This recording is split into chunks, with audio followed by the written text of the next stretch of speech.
नमस्कार, news and competition के रगड़ चैनल में आपका स्वागत है। देखते हैं उत्तराखंड की 10 महत्वपूर्ण खबरें। उत्तराखंड में बेरोजगारों का मजाक उड़ाती भर्ती संस्थाएं, पटवारी भर्ती का पेपर एक बार फिर लीक, परीक्षा निरस्त। जोशीमठ प्रवाहितों को ज्यादा से ज्यादा मुआवजा देंगे, धामी।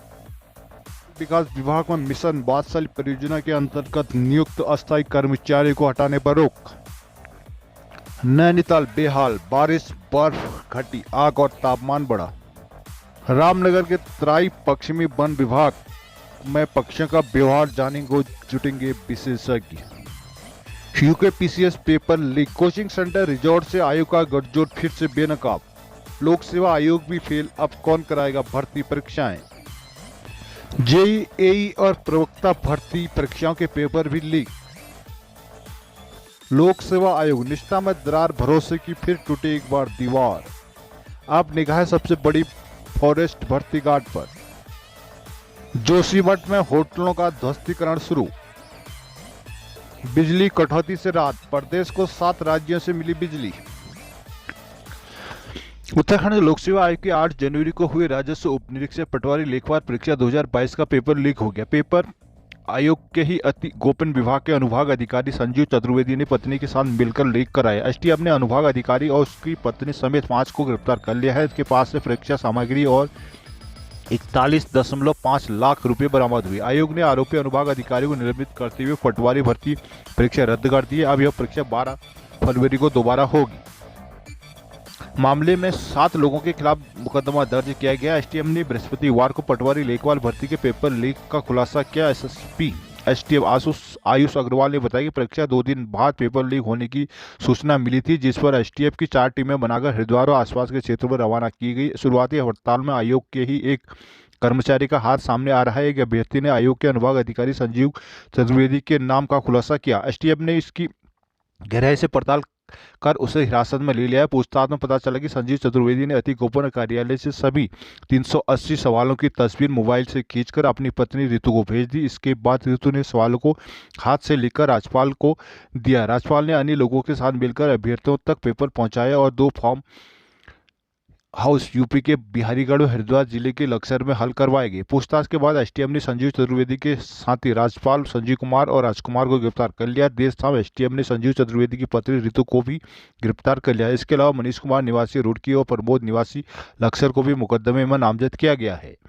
नौकरी का सौदागर संजीव चतुर्वेदी उत्तराखंड लोक सेवा आयोग में रहकर 2018 से भर्तियों में खेल करता रहा है। एसटीएफ की जांच में लेखपाल पटवारी भर्ती परीक्षा के अलावा 3 अन्य भर्तियों के पेपर लीक पर बेचने की पुष्टि हुई है। इनमें जेईई और प्रवक्ता भर्तियां शामिल है। इसके पेपर के लिए संजीव ने 30 से 50 लाख रुपए प्रति अभ्यर्थी लिए थे। एसटीएफ ने इन भर्तियों में कुछ खेल का भी जल्द खुलासा कर सकती है। एसटीएफ की गिरफ्त में आते ही संजीव ने अपने सारे काले कारनामे उगाल दिए। बताया कि उसने सिर्फ यही पेपर लीक नहीं कराया, बल्कि यह काम तो वह बीते 4 साल से करता आ रहा है। जितना उसे याद था उसमें से उसने 3 भर्तियों के नाम लिए, जिसमें अपर अभियंता, जेई सहायक अभियंता, एई और प्रवक्ता भर्ती शामिल है। ये भर्तियां आयोग ने वर्ष 2021 में निकाली थी। इसके रिजल्ट आ चुके हैं। शुरुआती जांच में पता चला कि इनमें एई के पेपर के लिए 50 लाख रुपए प्रति अभ्यर्थी लिए गए थे, जबकि जेई और प्रवक्ता के लिए प्रति अभ्यर्थी 30 से 35 लाख रुपए वसूले गए थे। पटवारी लेखपाल भर्ती का पेपर लीक होने के बाद अब सबकी निगाह आयोग के सबसे बड़े फॉरेस्ट गार्ड भर्ती परीक्षा पर है। यह परीक्षा 22 जनवरी को 600 से अधिक केंद्रों पर होने जा रही है, जिसमें 2,10,000 से ज्यादा लोग उम्मीदवार हैं। राज्य लोक सेवा आयोग, सरकार और पुलिस के सपने सामने पेपर लीक के बाद चुनौती बढ़ गई है। 22 जनवरी को होने वाली 894 पदों का फॉरेस्ट गार्ड भर्ती परीक्षा आयोग की सबसे बड़ी परीक्षा है। आयोग के ही अति गोपन विभाग के अनुभाग अधिकारी गिरफ्तारी के बाद इस परीक्षा की पारदर्शी कराने की चुनौती और कड़ी होगी। वहीं 28 से 31 जनवरी के बीच आयोग के पीसीएस मुख्य परीक्षा होने जा रही है। बेहद अहम इस परीक्षा को भी पटवारी पारदर्शी कराने को चुनौती होगी। दूसरी ओर 12 फरवरी को दोबारा पटवारी लेखपाल और 19 फरवरी को सहायक लेखाकार भर्ती का भी माफिया से बचाने का चैलेंज होगा। भर्तियों की परीक्षा को नकल माफिया से बचाने के लिए उत्तराखंड लोक सेवा आयोग ने जो कवच तैयार किया उसे घर के भेदी ने भेद डाला। पिछले साल मई में उत्तराखंड अधीनस्थ लोक सेवा आयोग की स्नातक स्तरीय परीक्षा का पेपर लीक मुकदमा दर्ज होने के बाद सिलसिलेवार भर्तियों में पेपर लीक होने की कार्यस्थानियां सामने आने लगी थी। बेरोजगारों का भरोसा इन आयोगों से उठ गया। सरकार ने सबसे भरोसेमंद उत्तराखंड लोक सेवा आयोग को समूह गौ की 23 भर्तियां सौंप दी, लेकिन यहां भी पेपर लीक होने के बाद भरोसे की दोबारा दीवार टूट गई और आयोग को निष्ठा में दरार आ गई। यूकेएसएससी के समूह गौ भर्तियों के पेपर लीक होने के बाद सरकार के सामने सबसे बड़ी चुनौती बेरोजगारी के रोजगार अवसरों को जारी रखने की थी। सितंबर माह में सरकार ने समूह गौ की 23 भर्तियां राज्य लोक सेवा आयोग को सौंप दी थी। इसी महीने आयोग ने भर्तियों का विशेष कैलेंडर जारी कर दिया, जिसमें बताया गया कि कौन सी भर्ती का विज्ञापन कब निकलेगा और परीक्षा कब होगी। सरकार को इस बात पर फख्र था कि राज्य लोक सेवा आयोग का एक भी भर्ती का पेपर आज तक लीक नहीं हुआ। नए समूह गौ भर्तियों पेपर को सुरक्षित रखने के लिए इलेक्शन बोर्ड में परीक्षा कराई गई। पुलिस की मुस्तैदी, आयोग की सजगता के जो दावे किए जा रहे थे वो सभी पटवारी लेखपाल भर्ती के पेपर लीक के साथ ही हवा हो गई। जिस आयोग के पास प्रदेश के PCS, lower PCS, engineering service जैसी महत्वपूर्ण परीक्षाएं बेदाग कराने का अनुभव था, उसकी निष्ठा की दाव पर लग गई, छवि तार-तार हो गई। अब सरकार और उसके आयोग के सामने सबसे बड़ी चुनौती साख को बचाना है, ताकि बेरोजगारों का टूटता भरोसा वापस पाया जा सके। उत्तराखंड लोक सेवा के आयोग के अध्यक्ष डॉक्टर राकेश कुमार को आशंका थी कि परीक्षा में धांधली हो सकती है, इसलिए उन्होंने बीते 12 अगस्त को ही पुलिस मुख्यालय को एक पत्र लिखकर परीक्षाओं की निगरानी के लिए एक एलआईयू को गोपनीय ढंग से तैनात करने की मांग की थी। साथ ही उन्होंने आयोग के परिसर और परीक्षा केंद्रों पर पर्याप्त सुरक्षा बल की मांग की थी। इस पत्र में आयोग के अध्यक्ष ने कहा था कि पुलिस समय समय पर आयोग को सचेत करते रहे, ताकि भर्तियों में किसी प्रकार की अवांछित गतिविधियों की आशंका न हो, लेकिन इसके बावजूद पेपर लीक हो गए और किसी को भी इसकी भनक तक नहीं लगी। इन बारे में पुलिस सूत्रों का मानना है कि पेपर लीक करने में आयोग के लोग शामिल थे। जैसे पुलिस को इस बारे में पता चला, वो एक्शन में आ गई और 5 दिन के अंदर ही एसटीएम ने न केवल केस का खुलासा कर दिया, बल्कि 5 आरोपियों को गिरफ्तार भी। पटवारी लेखपाल भर्ती लिखित परीक्षा के पेपर लीक मामले के तार रोड के देहात के कुछ कोचिंग सेंटरों से भी जुड़े होने की आशंका जताई जा रही है। आशंका को बल इसलिए भी मिल रहा है क्योंकि एसटीएम ने पनियाला से एक युवक को शक के आधार पर हिरासत में ले लिया। ऐसे में एसटीएफ और पुलिस के रडार पर कई कोचिंग सेंटर भी आ गए हैं। सरकारी विभागों में होने वाली भर्तियों में नकल हुई या पेपर लीक का मामला, इन सभी के तार रोड के क्षेत्र में जुड़े मिलते हैं। जब एक बार फिर पटवारी भर्ती परीक्षा का पर्चा लीक होने के मामले का खुलासा हुआ तो रोड की फिर से चर्चाओं में आ गया। एसटीएफ ने बृहस्पतिवार को लक्सर के सेठपुर गांव निवासी एक युवक को गिरफ्तार किया। वहीं पनियाला रोड निवासी एक युवक को शक के आधार पर हिरासत में ले लिया गया। एसटीएफ की टीम युवक को अपने साथ देहरादून ले गई और उसमें गहनता से पूछताछ की। रुड़की के युवक को हिरासत और लक्सर के व्यक्ति की गिरफ्तारी के बाद शक के घेरे में विभिन्न परीक्षाओं की तैयारी कराने वाले कोचिंग सेंटर भी आ गए हैं। आशंका जताई जा रही है कि कहीं ना कहीं पर्चा लीक मामले के तार रुड़की और देहात के कुछ कोचिंग सेंटरों में जुड़े हुए। आशंका यह भी जताई जा रही है कि कुछ कोचिंग सेंटर संचालक गिरफ्तार आरोपियों के संपर्क में थे। संचालकों ने अभ्यर्थियों से मोटी रकम लेकर पर्चा उपलब्ध कराया था। वहीं पुलिस अधिकारियों का कहना है कि मामले को लेकर कोचिंग सेंटर की जांच की जा रही है। पनियाला के युवक और लक्सर निवासी व्यक्ति के संपर्क में कौन कौन लोग थे, इनकी भी बारीकी से जांच की जा रही है।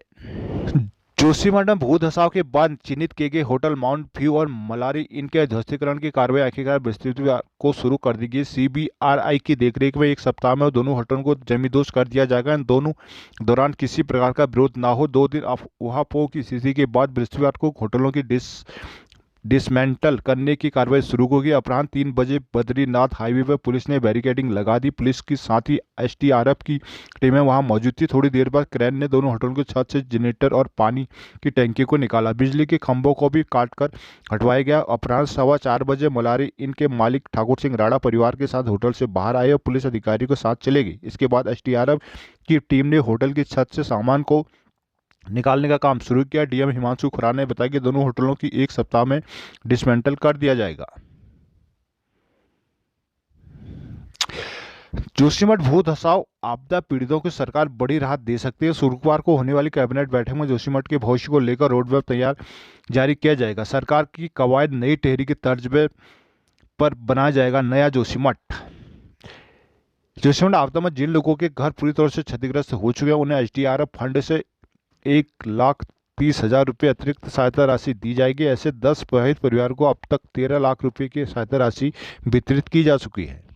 प्रदेश में गहराते बिजली संकट से फिलहाल राहत मिल गई है। यूपीसीएल एमडी अनिल कुमार के प्रयासों के बाद केंद्र सरकार ने 7 राज्यों से बेहद सस्ते दामों पर 9 मिलियन यूनिट बिजली उपलब्ध करा दी है, जिससे शुक्रवार से कटौती से राहत मिल जाएगी। दरअसल प्रदेश में ठंड बढ़ने के साथ ही रोजाना बिजली की मांग 47 से 48 लाख 48 मिलियन यूनिट पहुंच गई थी, जिसके मुकाबले केंद्र और राज्य पुल से महज 35 से 37 मिलियन यूनिट बिजली ही उपलब्ध हो पा रही थी। बाकी रोजाना 8 से 10 मिलियन यूनिट बिजली यूपीसीएल इंडियन एनर्जी एक्सचेंज से 10 से 12 रुपए के दामों पर खरीद रहा था। बावजूद इसके पर्याप्त मात्रा में बाजार से बिजली नहीं मिल पा रही थी। संकट की घड़ी में यूपीसीएल ने ग्रामीण क्षेत्रों में 5 से 7 घंटे उद्योगों में भी कटौती शुरू कर दी थी। 2 दिन पहले यूपीसीएल के एमडी अनिल कुमार ने 2 अफसरों को दिल्ली भेजा। केंद्रीय ऊर्जा मंत्रालय ने उन्हें अतिरिक्त बिजली की गुहार लगाई थी। केंद्र सरकार ने 400 मेगावाट यानी 9 मिलियन यूनिट बिजली 7 राज्यों से उपलब्ध करा दी है। यह बिजली शुक्रवार से मिलनी शुरू हो जाएगी। रोजाना 7 करोड़ की बचत। अभी तक यूपीसीएल 10 से 12 रुपये प्रति यूनिट से 9 मिलियन यूनिट तक बिजली खरीद रहा था। अब यह बिजली 4 से 4.5 रुपये प्रति यूनिट की दर से मिलेगी। देहरादून, इस बार चारधाम यात्रा अप्रैल से शुरू हो जाएगी। 26 जनवरी को बद्रीनाथ और 18 फरवरी को केदारनाथ धाम के कपाट खुलने की तिथि तय होगी, जबकि अप्रैल से अक्षय तृतीया के दिन गंगोत्री यमुनोत्री मंदिर के कपाट खुलेंगे। बद्रीनाथ केदारनाथ मंदिर समिति के अनुसार 26 जनवरी को बसंत पंचमी के दिन नरेंद्र नगर राजदरबार में पंचांग गणना के बाद बद्रीनाथ धाम के कपाट खुलने की तिथि तय की जाएगी। 18 फरवरी को शिवरात्रि पर्व ओंकारेश्वर मंदिर उखीमठ में केदारनाथ धाम के कपाट खुलने की तिथि तय होगी। गंगोत्री यमुनोत्री धाम के कपाट परंपरागत तरीके से अक्षय तृतीया की खुलते हैं। इस बार अक्षय तृतीया 22 अप्रैल को है। गंगोत्री व यमुनोत्री समिति की ओर से दोनों मंदिरों के कपाट खुलने की तिथि व समय घोषित किया जाएगा। बद्रीनाथ धाम के कपाट खुलने की तिथि महाराजा मनुजेंद्र शाह घोषित करेंगे। हाईकोर्ट ने बाल विभाग मिशन वात्सल्य परियोजना के अंतर्गत नियुक्त अस्थायी कर्मचारी को हटाने के आदेश पर फिलहाल रोक लगा दिया। कोर्ट ने सरकार को 6 सप्ताह में जवाब दाखिल करने को कहा है। मामले की सुनवाई मुख्य न्यायाधीश न्यायमूर्ति विपिन सांघवी, न्यायमूर्ति आलोक कुमार बनवा की खंडपीठ में हुई। पिथौरागढ़ निवासी अंकित जोशी व अन्य ने हाईकोर्ट में याचिका दायर कर कहा कि हाल ही में सचिव महिला एवं बाल विकास की ओर से शासनादेश जारी कर उन्हें हटाकर पिथौरागढ़ की आउटसोर्सिंग एजेंसी कर्मचारियों की नियुक्ति के आदेश दे दिए गए थे। डीएम की इसकी जिम्मेदारी दी गई थी। याचिकाकर्ता के अनुसार परियोजना में भारत सरकार 90% फंड देती है, 10% राज्य सरकार का। भारत सरकार ने परियोजना में नियमित या संविदा पर नियुक्ति की गाइडलाइन जारी की है, लेकिन राज्य सरकार गाइडलाइन का उल्लंघन कर आउटसोर्सिंग से नियुक्ति कर रही है, जो नियमों का उल्लंघन है। परियोजना के तहत नियुक्त कर्मचारियों के द्वारा बाल सुधार गृह व अन्य काम किए जाते हैं।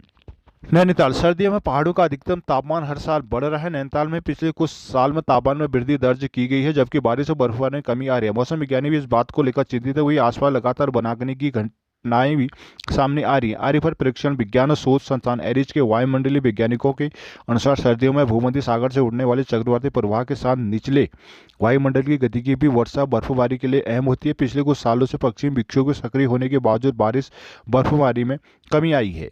जलवायु परिवर्तन के चलते निचले वायुमंडल की गतिकी प्रभावित होने पर स्थितियां बन रही है। वायु तापमान में वृद्धि हो रही है। सामान्य तौर पर नैनीताल में हर वर्ष दिसंबर आखिरी सप्ताह से जनवरी पहले सप्ताह के बीच बर्फबारी अवश्य होती है, लेकिन इस बार अब तक ऐसा नहीं हुआ। सर्दियों की बारिश और बर्फबारी में जलवायु परिवर्तन का असर पड़ रहा है, इसलिए वहाँ काफ़ी हद तक मौसम चक्र प्रभावित हुआ है। पहाड़ों में हर साल तापमान बढ़ता चिंता का विषय है। रामनगर, कारबेट से सटे तराई पश्चिम वन प्रभाग में पक्षियों के बारे में जानने को लेकर 3 दिवसीय वर्ल्ड फेस्टिवल का आयोजन किया जाएगा। 3 दिवसीय फेस्टिवल में पक्षियों के व्यवहार को जानने के लिए विशेषज्ञ मंथन करेंगे। फोटो पर्यटन जोन में होने वाला यह फेस्टिवल फरवरी पहले सप्ताह में होना तय हुआ है। तराई पश्चिम प्रभाग के डीएफओ प्रकाश आर्य ने बताया कि फोटो जोन